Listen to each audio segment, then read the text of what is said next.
예수님이 제자들에게 조금 있으면 너희가 나를 보지 못할 것이고 조금 있으면 나를 볼 것이다. 이 말씀하시다 제자들이 이게 무슨 말씀인지 무슨 의미인지 이해할 수 없어서 서로 물었습니다. 우리는 오늘 이 말씀이 어떤 의미인지를 잘 알고 있습니다.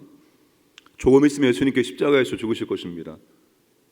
예수님을 죽인 세상은 주님이 십자가에 죽으심으로 기뻐할 것입니다. 그러나 제자들과 제자들은 주님의 죽으심에 애통하고 슬퍼할 것입니다. 그러나 조금 있으면 제자들이 다시 기뻐할 것입니다.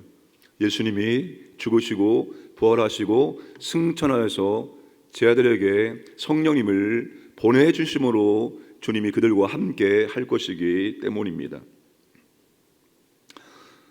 예수님께서 20절에서 21절에서 바로 그 말씀을 하시고 있습니다. 오늘 이 말씀을 통해서 성령이 내주하시는 사람의 아주 중요한 특징을 발견할 수 있습니다.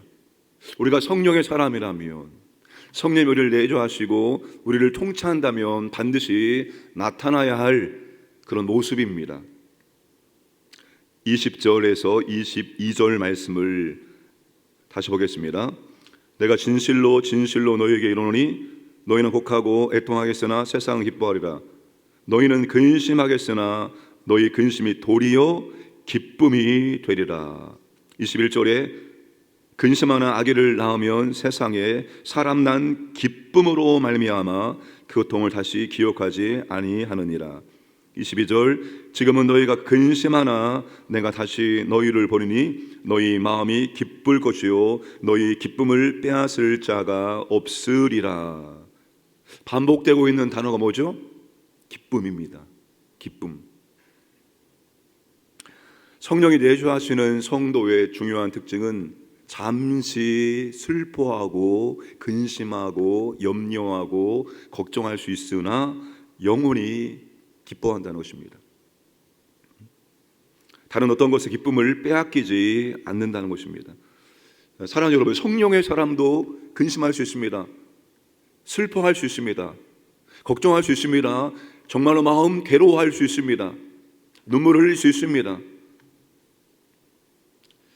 그런데 계속 근심하고 계속 걱정하고 계속 슬퍼하고 계속 괴로워할 수는 없다는 것입니다. 잠깐 슬퍼하고 잠깐 근심하고 잠깐 괴로워할 수는 있습니다. 그러나 그것은 잠깐 동안 그렇게 하는 것이지 계속 근심하고 계속 슬퍼하고 계속 괴로워할 수는 없다는 것입니다. 왜? 성령님이 내주하시기 때문입니다. 내주하시는 성령님이 바로 희락이라는 열매를 맺게 하시기 때문입니다. 성령의 열매 가운데 여러분 희락이 있잖아요. 희락, 기쁨. 근데 이 기쁨이, 희락이 하나님 나라의 세 가지 특징 가운데 한 가지입니다. 로마서 14장 17절에 하나님 나라는 먹는 것과 마시는 것이 아니요 오직 성령 안에 있는 의와 평강과 희락이라. 성령의 열매 가운데 하나가 희락이고 하나님 나라의 세 가지 특징 가운데 하나가 바로 희락입니다. 희락. 이 희락이라는 것은 여러분 진짜 기뻐할 수 있는 상황 속에서만 기뻐하는 것이 아니죠. 누구나 기뻐할 수 있는 상황에 다 기뻐할 수 있습니다. 이 희락은 여러분 그런 상황과 조건과 환경을 초월하는 것입니다. 기뻐할 수 있는 상황이 기뻐하고 기뻐할 수 없는 상황에서는 기뻐하지 못하는 그런 것이 아니라 어떤 환경과 어떤 상황 속에서도 기뻐할 수 있는 것입니다. 이게 바로 하나님 나라의 중요한 특징이고 또한 성령의 열매입니다. 즉 성령님이 우리에게 주시는 기쁨이기 때문에 환경과 조건을 초월해서 우리는 기뻐할 수가 있다는 것입니다. 여러분 잠깐 근심하고 잠깐 괴로워할 수 있지만 그 괴로움과 근심과 염려가 계속 되어서는 안 됩니다. 어떤 것도 우리의 기쁨을 빼앗아 가지 않도록 만들어야 됩니다. 기쁨을 빼앗기지 않을 것이다. 그러니까 우리의 기쁨을 빼앗아 가려는 것들이 너무나 많이 있습니다. 우리는 기쁨을 지켜야 됩니다. 그게 성령의 열매이기 때문입니다. 그냥 기쁜 것입니다. 그냥. 왜 기쁘지? 물론 이유를 찾아 들어가면 기뻐할 이유가 있겠지만 성령의 사람은 그냥 기쁜 것입니다. 성령님이 우리에게 기쁨을 선물로 주시기 때문에 기쁨이 우리 가운데서 샘솟기 때문에 기뻐할 수 있습니다. 그래서 성령의 사람은 약간 조금 다른 사람 보면은 좀 정신 나갔나? 그런 느낌을 주시. 갑자기 웃고 기쁨이 올라오기 때문에 그 기쁨을 주체할 수 없어서 갑자기 기쁨을 표현할 수가 있는 것입니다. 사랑하는 여러분, 기쁨을 그 어떤 것도 빼앗아 가지 않도록 하기를 주님의 이름으로 축복합니다. 두 번째, 성령의 사람의 중요한 특징이 있습니다. 예수님의 이름으로 기도하고 기도 응답을 받고 기뻐하는 것입니다. 성령의 사람이 기쁨을 얻는 방법이 기도입니다. 23절과 24절 말씀을 함께 읽겠습니다. 그날에는 너희가 아무것도 내게 묻지 아니하리라. 내가 진실로 너희에게 이르노니 너희가 무엇이든지 아버지께 구하는 것을 내 이름으로 주시리라. 지금까지는 너희가 내 이름으로 아무것도 구하지 아니하였으나 구하라 그리하면 받으리니 너희 기쁨이 충만하리라. 성령의 사람은 기도 자체가 기쁨입니다. 기도 응답의 기쁨은 덤으로 얻는 기쁨입니다. 근데 우리가 많은 경우에는 기도 자체가 기쁨이라기보다도 내가 기도하고 기도 응답받았을 때 기쁨으로 생각합니다. 그게 아닙니다. 성령의 사람은 기도 자체가 기쁨이고 기도 응답은 덤으로 얻는 기쁨이 되어야 합니다. 기도는 하나님의 자녀의 특권입니다. 그래서 기도는 아버지께 하는 것입니다. 오늘 말씀에서 너희가 무엇이든지 아버지께 구하는 것을 여러분, 요한복음에서 아버지라고 부를 수 있는 유일한 분은 예수 그리스도 한 분뿐입니다. 요한복음 1장 12절에서 영접하는 자 곧 그 이름을 믿는 자들에게는 하나님의 자녀가 되는 권세를 주셨으니 라고 말합니다. 근데 실제적으로 그 하나님을 아버지라고 부를 수 있는 분은 유일하게 예수 그리스도 한 분입니다. 언제 그러면 제 아들이 그 하나님을 아버지라고 부르게 되어질까요? 예수님이 부활하신 다음에 그들에게 선물을 줍니다. 그 선물이 바로 하나님을 너희들도 동일하게 아버지라고 부를 수 있는 선물입니다. 그러니까 하나님을 아버지라고 부를 수 있는 것은 자녀의 특권이고 권세인 것입니다. 그래서 기도는 아버지와 자녀의 교제의 방편입니다. 따라서 기도 자체가 즐겁고 기뻐야 합니다. 내가 하나님께 기도할 수 있는 존재가 되었다는 사실에 기뻐야 됩니다. 우리가 하나님을 감히 아버지라고 부르며 그 아버지 앞에 한계와 범위를 초월해서 무엇인지 구할 수 있다는 것 자체가 우리에게는 얼마나 큰 기쁨인지 모릅니다. 그럼 무엇이든지 한계도 없습니다. 범위도 없습니다. 무엇이든지입니다. 우리는 무엇이든지 구할 수 있는 것입니다. 그게 우리의 기쁨입니다. 기쁨. 기도를 안 들어주셔도 괜찮은데 주님이 뭐라고 약속하십니까? 2번이나 내 이름으로 주시리라. 내 이름으로 구하면 받으리니. 우리가 하나님께 아버지라고 부르며 기도할 수 있는 자체가 황송한데 주님, 우리가 기도할 때 응답해 주겠다라고 약속을 하고 계십니다. 그래서 기쁨이 충만케 하시겠다는 것입니다. 기쁨이 여러분 그냥 조금 주는 기쁨이 아니라 기쁨이 충만하다, 기쁨이 넘쳐 흐르게 된다는 의미입니다. 얼마나 감사한 일입니까? 얼마나 정말로 감사한 일입니까?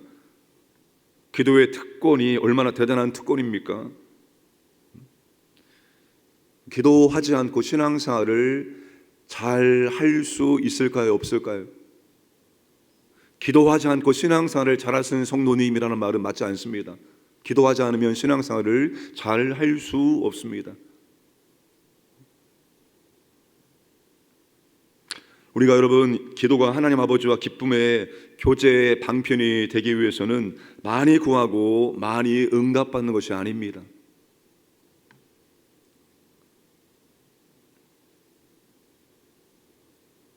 우리가 요구만 하고 일어나는 기도는 기쁨의 교제가 될 수가 없습니다.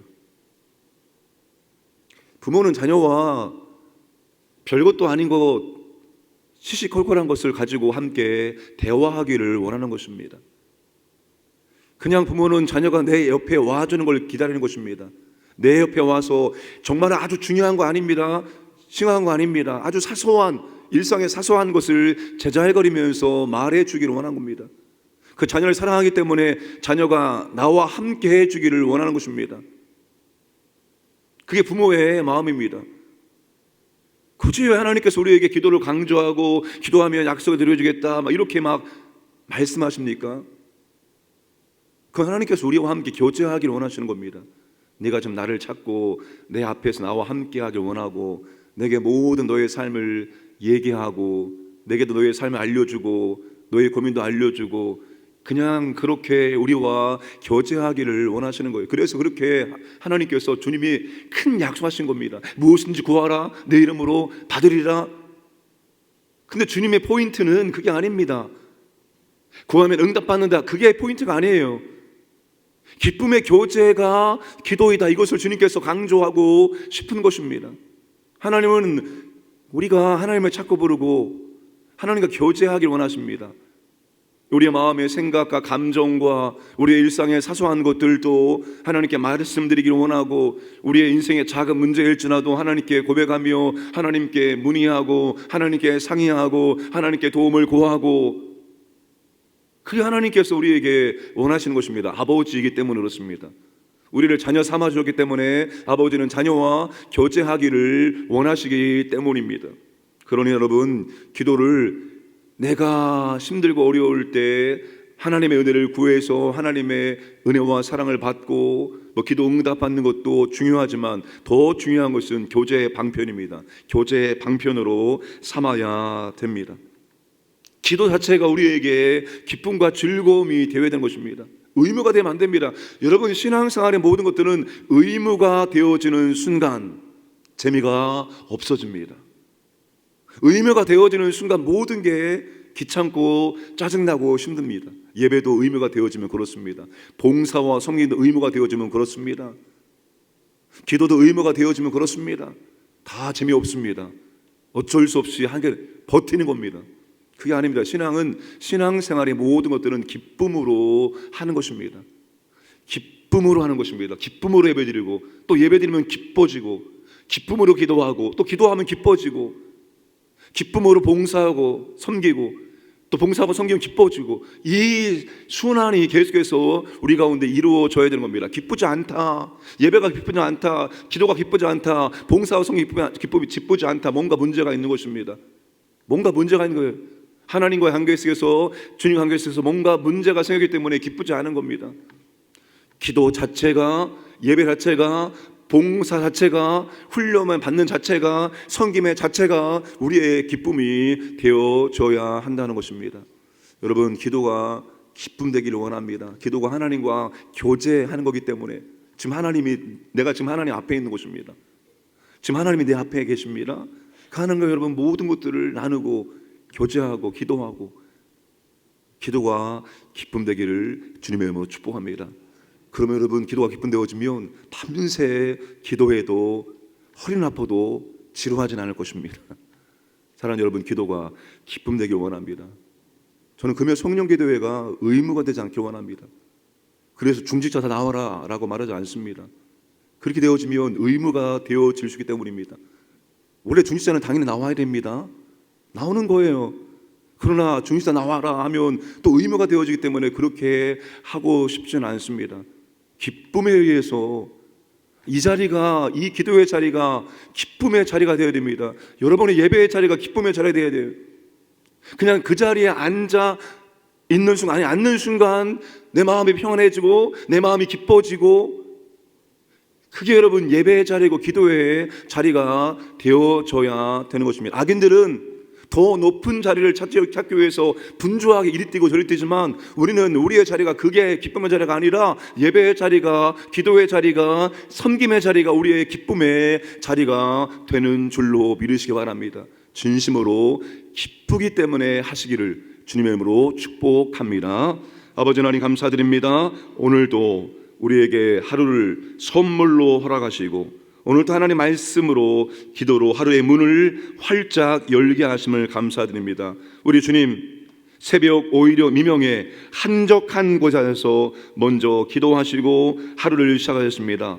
늘 주님은 하나님과 기쁨의 교제 시간을 가졌습니다. 아무리 바빠도, 아무리 사역이 분주해도, 아무리 사역이 성공적으로 진행되어져도 먼저 하나님 아버지와 기도의 교제를 추구하였습니다. 오늘 우리도 아버지 하나님 그리하기를 원합니다. 기도가 의무가 되지 않기 원합니다. 기도가 단순히 아버지 앞에 요구하고 얻는 것이 되지 않기를 원합니다. 기도가 먼저 기쁨의 교제가 될 수 있도록 은혜를 베풀어 주옵소서. 오늘도 아버지 하나님 새벽을 깨어 아버지 앞에 기도하는 모든 주님의 자녀들이 하나님과 교제하는 기쁨을 누릴 수 있도록 인도하여 주시기 원합니다. 오늘도 광인의 모든 가족들, 가정, 직장, 사업장, 자녀들, 재산 모든 것들을 보호해 주시고 오늘도 하나님의 은혜를 경험하고 하나님께 감사하고 찬양하고 그저 기쁨이 샘솟을 수 있도록 인도하여 주시기 원합니다. 오늘도 아버지 하나님 이 나라 가운데 하나님의 자비와 긍휼 은혜가 임하기를 원합니다. 사람들은 문제를 만들지 문제를 해결할 수가 없사오니 우리 하나님께서 개입하시고 역사하셔서 이 나라의 이 무질서함이 아버지 하나님 속히 회복되어지기 원합니다. 아버지 분열이 연합되기를 원합니다. 하나님의 자비와 긍휼을 허락하여 주옵소서. 감사드리며 모든 말씀 예수님의 이름으로 기도드려옵나이다. 아멘.